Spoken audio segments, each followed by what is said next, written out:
First question of this video, उष्मा के स्थानांतरण की किस विधि के माध्यम से कण गति नहीं करते हैं और कौन सी? तो ये आपकी विकिरण है। विकिरण में उष्मा स्थानांतरण की पूछ रहा है प्रश्न कि उष्मा स्थानांतरण की किस विधि में माध्यम के कण गति नहीं करते, तो विकिरण में माध्यम की आवश्यकता नहीं होती, विकिरण के द्वारा उष्मा संचरण के लिए माध्यम की आवश्यकता नहीं होती, इस चीज को याद रखेंगे। अगला दूसरा प्रश्न जो कहता है, कह रहा है कि उष्मा संचरण की वह विधि जिसके माध्यम के कण गति नहीं करते, तो जैसा कि आप जानते हैं विकिरण। अगले क्रम में प्रश्न जो आपका कहता है, देखिए उष्मा संचरण की तीन विधियां हैं, संवहन, विकिरण और आपकी चालन। चालन, संवहन, विकिरण, जिसमें विकिरण एक ऐसी विधि है जिसके लिए माध्यम की आवश्यकता नहीं होती। सूर्य की उष्मा पृथ्वी पर किस प्रकार से पहुंचती है, तो सूर्य का प्रकाश पृथ्वी तक आना किस विधि के द्वारा होता है? विकिरण, क्योंकि सूर्य और पृथ्वी के बीच में बहुत सारा जगह ऐसा है जहां पे माध्यम नहीं है, तो इसमें आपका क्या हो जाएगा? आपका विकिरण हो जाएगा।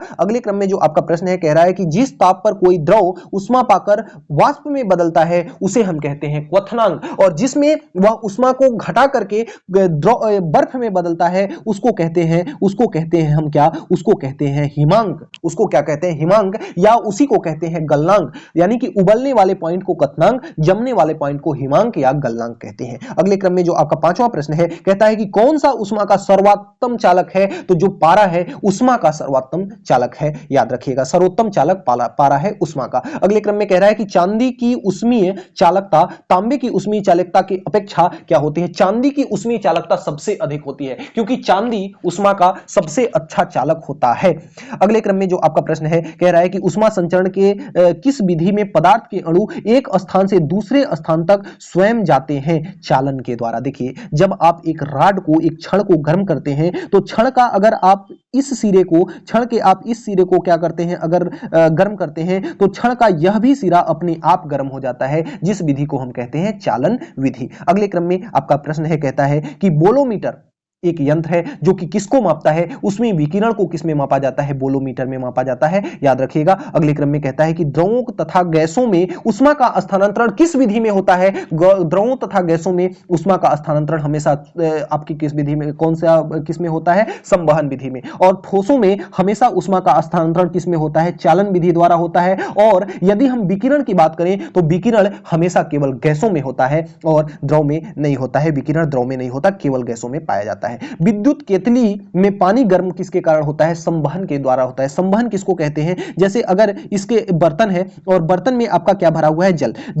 इसमें होता क्या है कि जब यहां से उष्मा दी जाती है तो ये जो नीचे वाले कण हैं यह उष्मा प्राप्त करते हैं, और उष्मा प्राप्त करने के बाद गर्म होने के पश्चात हल्के हो जाते हैं, जिस कारण ऊपर चले जाते हैं, और ऊपर वाला जो कण है, यहां वाला कण, यह इसका स्थान ले लेता है। यही क्रम बार बार चलता रहता है। तो किसी भी पानी के गर्म होने की अगर बात की जाएगी या तरल की गर्म होने की बात की जाएगी तो आप संवहन के साथ बिल्कुल चले जाइएगा, कोई दिक्कत की बात नहीं है। अगले क्रम में प्रश्न है कि शीत में जब ठंड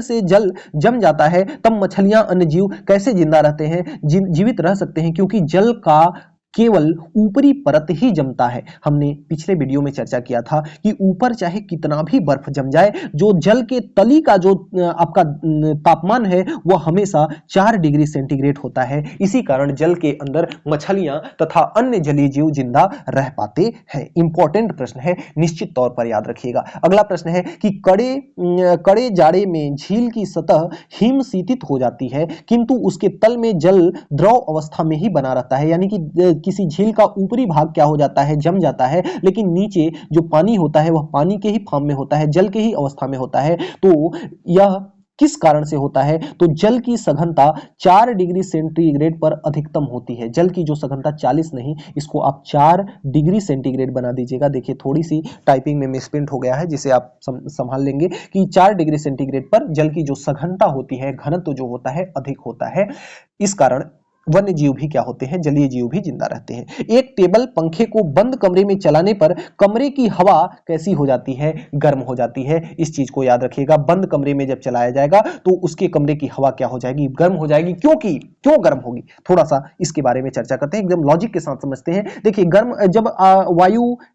जब पंखा हवा देगा तो वायु के कण निरंतर क्या करेंगे? गति करेंगे, और ये गति करके इनकी जो गतिज ऊर्जा है यह उष्मीय ऊर्जा में बदल जाएगी, जिसके कारण कारण क्या हो जाएगा, गर्म हो जाएगा। अगले क्रम में जो प्रश्न है कहता है कि कमरे में रखे हुए रेफ्रिजरेटर के दरवाजा खुले छोड़ दें तो कमरा धीरे धीरे क्या हो जाएगा, गर्म हो जाएगा। कमरा धीरे धीरे क्या हो जाएगा, गर्म हो जाएगा। इस चीज को याद रखिएगा। ठंडा होना मत कहिएगा क्योंकि यहां पे उल्टा होता है। लॉजिक को फिर कभी समझा दूंगा क्योंकि वीडियो बहुत ज्यादा लंबा हो जाएगा अगर मैं बहुत ज्यादा डिटेल में बताते चलूं तो। उल्टा होता है कि कमरे फ्रिज को अगर छोड़ दें तो कमरा क्या हो जाएगा, गर्म हो जाएगा। इस चीज को याद रखिएगा क्योंकि उसमें गैस की मात्रा भर जाएगी और गैस के अणु उसे क्या कर देंगे, गर्म कर देंगे। यदि किसी धातु को खाना पकाते समय बर्तन में प्रयुक्त किया जाता है तब तो ताप चालकता क्या होनी चाहिए, कम होनी चाहिए। यदि किसी धातु को खाना पकाने के बर्तन बनाने में प्रयुक्त किया जाता है तो उसकी ताप चालकता कम होगी, तब तो वह जल्दी से गर्म होगा और जल्दी से खाना बनाएगा ना आपका। अगले क्रम में प्रश्न कहता है कि उष्मा का सबसे अच्छा सुचालक है समुद्र का पानी। देखिए ऑप्शन में अगर समुद्र का पानी होगा तो इसके साथ जरूर जाएंगे। अगले क्रम में जो आपका प्रश्न है कहता है कि आणविक संगठन के द्वारा उष्मा का संप्रेषण क्या कहलाता है, संवहन। आणविक संगठन के द्वारा, ये जो अणुओं का संगठन है इसके द्वारा उष्मा, हमने बताया ना, अणु ऊपर अणु नीचे, अणु ऊपर गर्म हुए, अणु ऊपर ठंडे, अणु नीचे। इस प्रकार से अणुओं का जो संप्रेषण है क्या कहलाता है, संवहन कहलाता है। अगले क्रम में प्रश्न कहता है कि द्रव में कौन सा उष्मा का बहुत अच्छा चालक होता है। तो द्रव में जो उष्मा का सबसे अच्छा चालक होता है वह क्या होता है, पारा। और यदि धातु में उष्मा का सबसे अच्छा चालक की बात करें तो वह क्या होता है, आपका चांदी होता है, याद रखिएगा। अगले क्रम में जो आपका प्रश्न है कहता है कि सूर्य विकिरण का कौन सा भाग सोलर कुकर को गर्म करता है। तो जो सूर्य के अंदर अवरक्त किरणें होती हैं, अवरक्त किरणें ही सूर्य सोलर कुकर को क्या करती हैं, गर्म करती हैं। अगले क्रम में जो प्रश्न कहता है कि शीतकाल में कपड़े हमें गर्म रखते हैं क्योंकि शरीर की उष्मा को बाहर जाने से क्या करते हैं, हमारे शरीर के अंदर एक प्रकार की भट्ठी है, आग जल रही है। शरीर के आग को हम बड़वाग्नि कहते हैं। तो शरीर के अंदर अग्नि है, हमारी उष्मा है, जिस उष्मा को जो गर्म कपड़े हैं बाहर जाने से रोकते हैं और हमारा शरीर क्या होता है, गर्म रहता है, याद रखिएगा। लॉजिक उल्टा सीधा मत लगाइएगा। धूप से बचने के लिए छाते में रंग संयोजन कौन सा सबसे अधिक उपयुक्त होगा, ऊपर सफेद और नीचे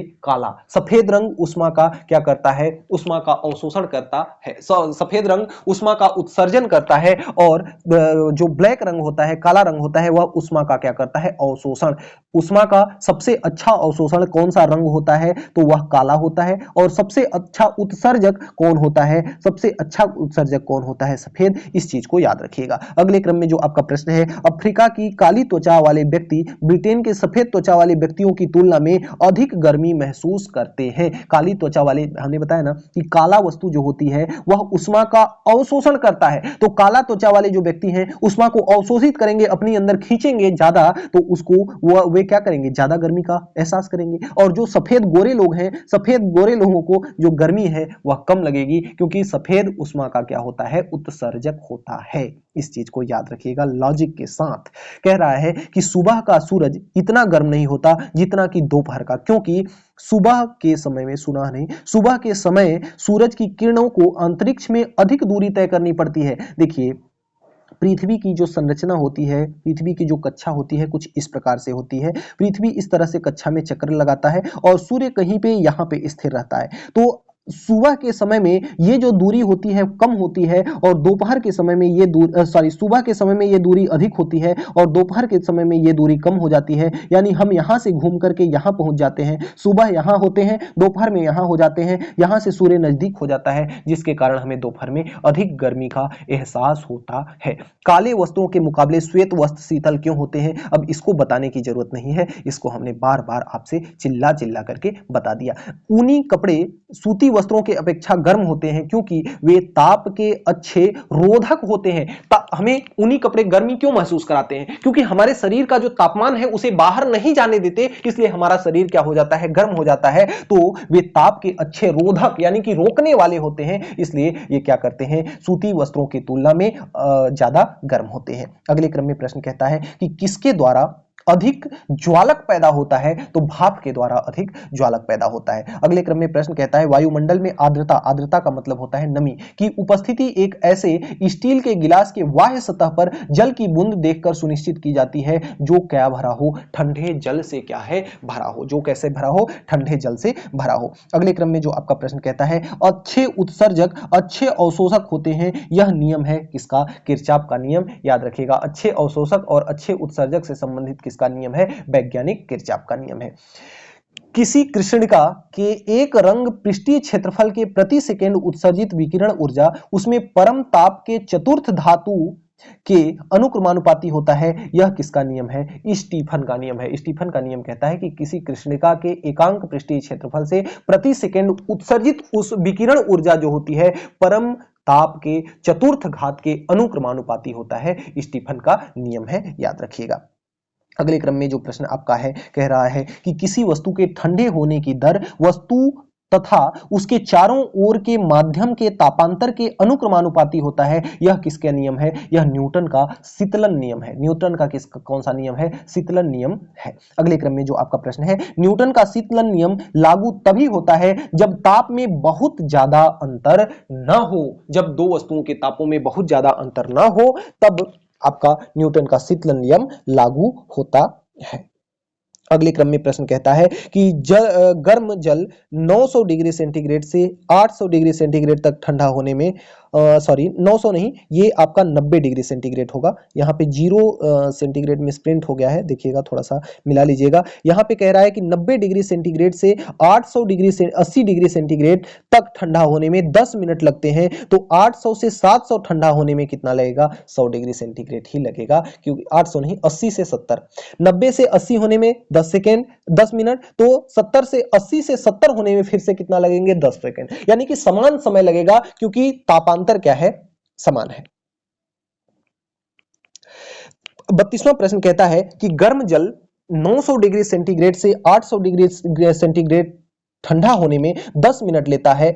900 नहीं, यहाँ पे 90 होगा। 90 से अगर 80 डिग्री सेंटीग्रेड जाने में कितने का समय लेता है? 10 मिनट का। कितने का समय लेता है? 10 मिनट का। तो 80 से 70 जाने में भी यह कितने का समय लेगा? 10 मिनट का ही समय लेगा। इस चीज को याद रखिएगा। अगले क्रम में प्रश्न कहता है कि थर्मल फ्लास्क के आविष्कारक कौन है? थर्मल फ्लास्क के आविष्कारक डीवार हैं। इस चीज को याद रखिएगा। अगले क्रम में कह रहा है कि थर्मल फ्लास्क में उष्मा का क्षय रोका जा सकता है चालन, संवहन व विकिरण से। इन तीनों से क्या किया जा सकता है? उष्मा का क्षय रोका जा सकता है चालन, संवहन, विकिरण से। अगले क्रम में प्रश्न कह रहा है कि थर्मल फ्लास्क की आंतरिक दीवारें चमकीली होती हैं क्योंकि विकिरण द्वारा होने वाली उष्मा की हानि को रोकने के लिए। चमकीली इसलिए होती हैं कि विकिरण के द्वारा जो उष्मा की हानि हो वह उष्मा की हानि ना हो। अगले क्रम में जो प्रश्न है कहता है कि थर्मल फ्लास्क तरल पदार्थों को लंबे समय तक गर्म रखते हैं क्योंकि चमकदार जो आंतरिक दीवार होती है वह बाह्य आवरण की दोहरी दीवार होती है, इसलिए ज्यादा देर तक थर्मल फ्लास्क तरल पदार्थों को लंबे समय तक गर्म। थर्मल फ्लास्क किसको कहते हैं? जिसे हम हॉट बोतल कहते हैं। हॉट बॉटल, जिसमें आप पानी गर्म रखते हो तो पानी गर्म ही रह जाता है, पानी ठंडा अगर रखते हो तो पानी ठंडा ही रह जाता है, उसे हम थर्मल फ्लास्क कहते हैं। थर्मल फ्लास्क तरल पदार्थों को लंबे समय तक गर्म रखता है क्योंकि उसके अंदर की जो चमकदार दीवार है तथा बाह्य आवरण की दोहरी दीवार उष्मा को निकलने से क्या करती है? रोकती है, या प्रविष्ट होने से उष्मा को ना तो अंदर जाने देगी और ना ही उष्मा को अंदर से बाहर जाने देगी। इसलिए पानी उसमें रखा या किसी भी प्रकार का तरल पदार्थ उसमें जो रखा रहेगा ज्यों का त्यों बना रहेगा। अगले क्रम में प्रश्न 38वां कहता है कि किस विधि से उष्मा स्थानांतरण को न्यूनतम करने के लिए थर्मल फ्लास्क की दीवारों को कलई की जाती है? तो विकिरण। किसके लिए? विकिरण के लिए किया जाता है। अगले क्रम में जो प्रश्न है, किसी पदार्थ के एकांक द्रव्यमान का तापमान 1 डिग्री सेंटीग्रेड बढ़ाने में लगी उष्मा को ही हम क्या कहते हैं? विशिष्ट उष्मा। अब विशिष्ट उष्मा की परिभाषा अगर पूछा जाए तो क्या होगी कि किसी पदार्थ का एकांक द्रव्यमान का तापमान 1 डिग्री सेंटीग्रेड बढ़ाने पर जो उष्मा लगती है उसी उष्मा को हम क्या कहते हैं? विशिष्ट उष्मा कहते हैं। अगले क्रम में छोटा सा प्रश्न कह रहा है कि किसमें विशिष्ट उष्मा का मान होता है? मान कैसा होता है? अधिक होता है। किसमें विशिष्ट उष्मा का मान क्या होता है? अधिक होता है। तो जल के विशिष्ट उष्मा का मान अधिक होता है। दिन के समय पृथ्वी समुद्र के जल की अपेक्षा बहुत जल्दी गर्म हो जाती है क्योंकि जल की जो विशिष्ट उष्माधारिता है वह काफी क्या होती है? अधिक होती है, जिसके कारण क्या हो जाता है? गर्म हो जाता है। मोटर गाड़ी के रेडिएटर को ठंडा करने के लिए पानी का व्यवहार किया जाता है क्योंकि पानी का व्यवहार नहीं, उपयोग किया जाता है, क्योंकि पानी की जो विशिष्ट ऊष्मा होती है वह क्या होती है, अधिक होती है।